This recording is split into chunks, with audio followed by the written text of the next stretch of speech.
Escrow Out Loud is a weekly podcast about San Francisco real estate from the Jackson Fuller team, San Francisco Realtors since 2002.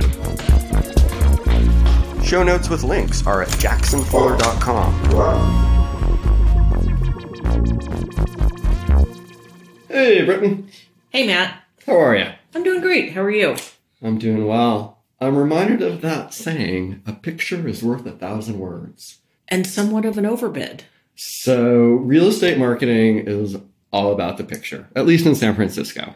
Picture, picture, picture. It totally is. People don't read. They look at photos. People love pictures. Buyers want to see pictures. Sellers can't wait to see the beautiful set of photos of their property.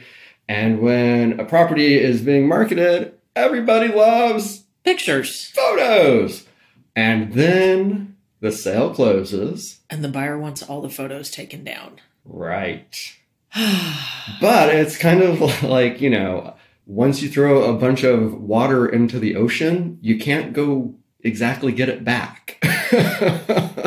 And it's interesting on the disclosure side, when we talk with sellers and take a listing, sellers are pretty well informed and, provide authorization in writing for us to take pictures, give us a license, allow us to publish those in the MLS, the multiple listing service. The multiple listing service is what drives the distribution of those photos across the internet. They end up at brokerage sites. They end up at third-party sites like Zillow and Trulia.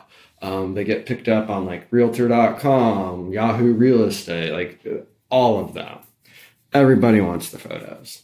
But once the photos are out there, you can't just take them back. The genie is out of the bottle, as they say. And while sellers are very well informed that we're going to put their photos all over the internet, and that's what they want generally, buyers have very little heads up that the photos that are all over the internet, it's really tough to get them off of the internet. So, if you look at California disclosures, there's like 3 paragraphs out of the thousands and thousands of paragraphs a buyer will sign that talk about this.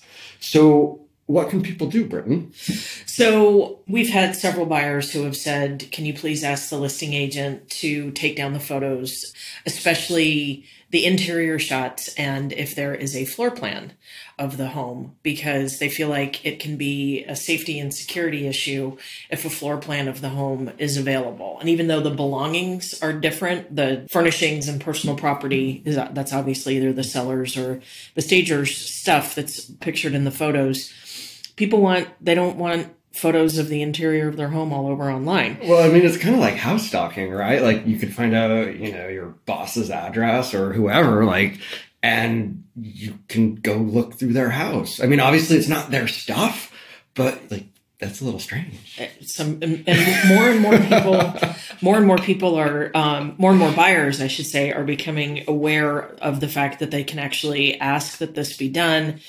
And the trick is, it's not a trick, but when a buyer of ours expresses this concern, we always express that to the listing agent prior to closing, because once the sale is closed, the listing agent doesn't have any access to it. It sort of becomes locked in a vault, so to speak, and the listing can't be modified by the listing agent. Right. And even if you do modify it, because it's been a closed sale, it's basically no longer a part of any of the data feeds that are going out. Right.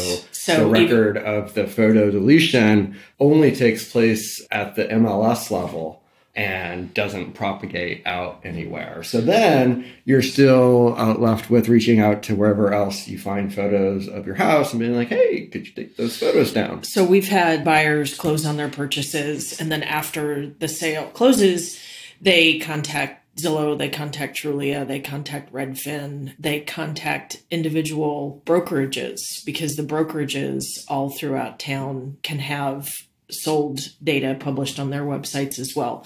So it's not a small task. There's a lot of contacting to do, and probably with varying degrees of success or even getting the attention of someone.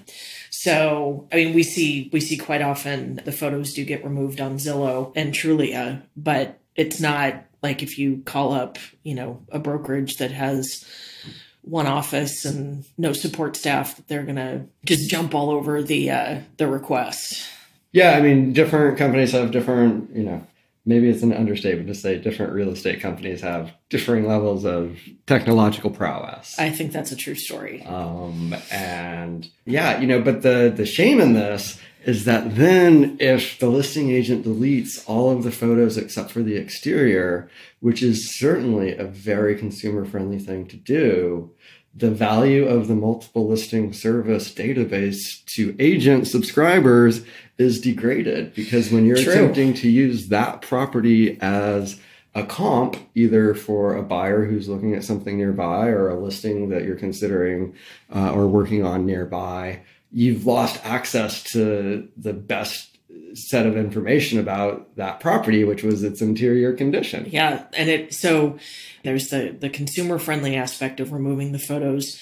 But then exactly as you said, it's a huge detriment to the brokerage community, because then we can't see what we're talking about sometimes. Although this seems to be an issue with our local MLS technology and not nationwide MLSs. It should be completely possible to keep a set of those photos internally and yet remove them from any of the public-facing feeds. So, is that a thing elsewhere? It is a thing elsewhere. Well, we need that to be a thing here. So, yeah, sure. I 100% agree.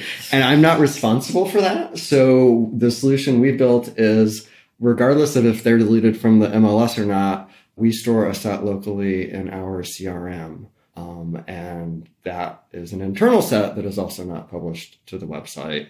So if they reduce to one photo, we reduce to one photo, but we keep the rest internally. So if the MLS reduces to one photo, that's what shows up on our website and our sold data. But we have access internally to the photos that we can use for research and data for our clients. Yes. That's pretty cool, huh? Pretty tricky, huh? All right. So long story short, if you are a buyer and you're concerned about privacy, and who in America is not concerned about privacy these days, talk with your agent and have them speak with the listing agent before your sale purchase closes to reduce those photos down to only the exterior, if that's a concern. Otherwise, if you're looking to do it once the sale has closed, there is no centralized place that will take care of it in one fell swoop. It's just reaching out to all the various places your photos ended up. Which sounds like so much fun. All right, now you know. Now you know. And we hope you enjoyed the podcast, and leave us a great review if you enjoyed it. Thanks for listening. Escrow Out Loud is a weekly podcast about San Francisco real estate from the Jackson Fuller team, San Francisco Realtors since 2002. Show notes with links are at jacksonfuller.com.